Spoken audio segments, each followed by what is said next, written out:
सोचिए जरा, एक ऐसी सरकार के बारे में जहां सत्ता तो हो पर कोई जिम्मेदारी ना हो। बंगाल में 7 साल तक एक ऐसा ही प्रयोग चला। ये न सिर्फ ब्रिटिश राज की नींव बना, बल्कि इसने इतिहास की सबसे भयानक त्रासदियों में से एक को भी जन्म दिया। साल था 1765। बंगाल पर फतेह के बाद ब्रिटिश ईस्ट इंडिया कंपनी के सामने यही बड़ा सवाल खड़ा था कि आखिर इस इलाके की बेहिसाब दौलत को कैसे लूटा जाए, वो भी बिना सीधे तौर पर राज करने की जिम्मेदारी और राजनीतिक पचड़े में पड़े। और इस मुश्किल सवाल का तोड़ निकाला रॉबर्ट क्लाइव के शातिर दिमाग ने। द्वैध शासन यानी डायरकी। ये एक ऐसी दोहरी व्यवस्था थी जिसमें सत्ता को कुछ इस तरह से बांटा गया था कि कंपनी ज्यादा से ज्यादा फायदा कमा सके और जिम्मेदारियों से पूरी तरह अपना पल्ला झाड़ सके। तो इस पूरी व्यवस्था का जो मूल आधार था वो बड़ा सीधा लेकिन उतना ही खतरनाक था, बिना किसी जिम्मेदारी के सत्ता का भरपूर इस्तेमाल करना। चलिए समझते हैं कि इस खतरनाक प्लान के पीछे असल में सोच क्या थी। देखिए, सीधे सीधे हुकूमत करना कंपनी के लिए बहुत जोखिम भरा था। अगर वो ऐसा करती तो फ्रांस जैसी दूसरी यूरोपीय ताकतें एकजुट होकर उसके खिलाफ खड़ी हो सकती थी। और सबसे बड़ी बात, इससे कंपनी का सारा मुनाफे वाला कामकाज लंदन में बैठी ब्रिटिश संसद की सीधे निगरानी में आ जाता। तो आखिर जमीन पर यह सिस्टम काम कैसे करता था? नियंत्रण का तरीका क्या था? इसको समझने के लिए हमें इसके बंटवारे को ठीक से देखना होगा। बक्सर की लड़ाई ने तो कंपनी के दबदबे पर मोहर लगा ही दी थी।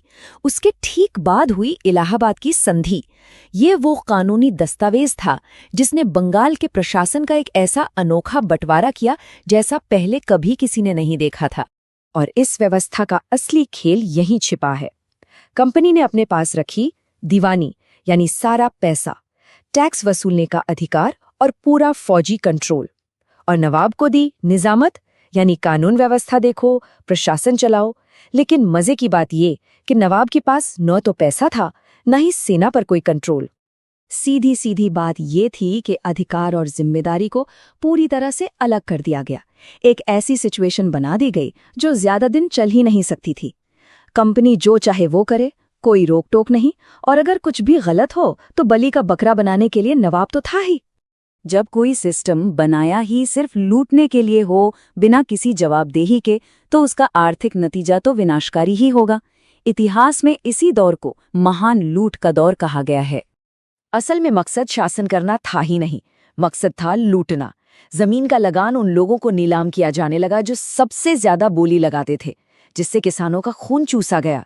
कंपनी के अधिकारियों ने नमक से लेकर रेशम तक हर चीज पर अपना निजी एकाधिकार बना लिया, और स्थानीय उद्योगों को तो जानबूझकर तबाह किया गया ताकि ब्रिटिश माल बिक सके। एक अंदाजे के मुताबिक 1757 से 1780 के बीच बंगाल से 38 मिलियन पाउंड की दौलत लूटकर ब्रिटेन ले जाई गई।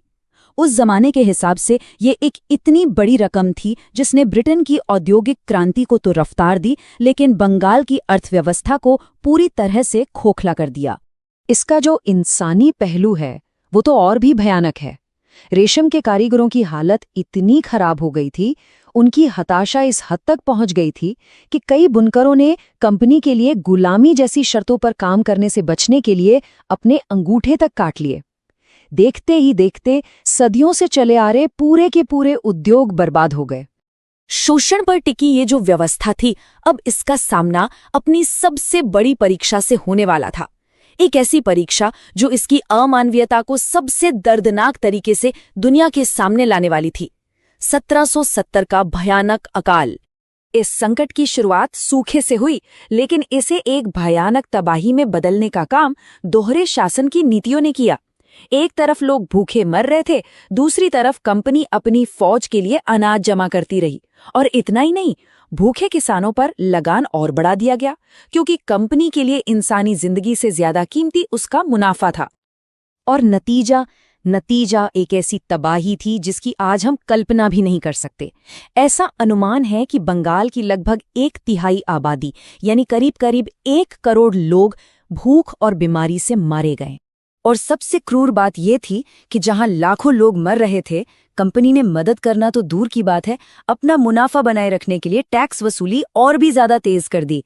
लोगों की तकलीफ की कोई सीमा नहीं थी। आखिरकार ये तबाही इतनी बड़ी हो गई कि लंदन में बैठे कंपनी के मालिक भी इसे और नजरअंदाज नहीं कर सके। प्रशासनिक अराजकता और घटते हुए राजस्व से अब खुद कंपनी के हितों को ही खतरा होने लगा था। तब जाकर उन्होंने कोई कदम उठाने का सोचा। तो 1772 में एक नए गवर्नर वॉरेन हेस्टिंग्स को एक साफ आदेश के साथ भारत भेजा गया। दोहरे शासन के इस असफल प्रयोग को तुरंत खत्म करो और एक ज्यादा सीधा नियंत्रण स्थापित करो। ये एक बहुत बड़ा ऐतिहासिक मोड़ था। इसने बंगाल पर कंपनी के नकाबपोश शासन का अंत किया और एक औपचारिक सीधे ब्रिटिश प्रशासन की शुरुआत की। और विडंबना देखिए, लूट की इसी अराजक व्यवस्था की राख से एक बेहद संगठित नौकरशाही का जन्म हुआ, इंडियन सिविल सर्विस।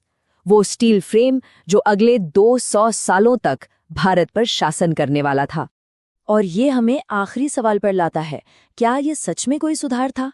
दोहरे शासन का अंत असल में शोषण का अंत नहीं था, बल्कि उसे और बेहतर तरीके से चलाने का एक तरीका था। अराजक लूट की जगह अब एक ज्यादा कुशल और व्यवस्थित औपनिवेशिक राज ने ले ली थी, और इसके नतीजे आने वाली पीढ़ियों को भुगतने पड़े।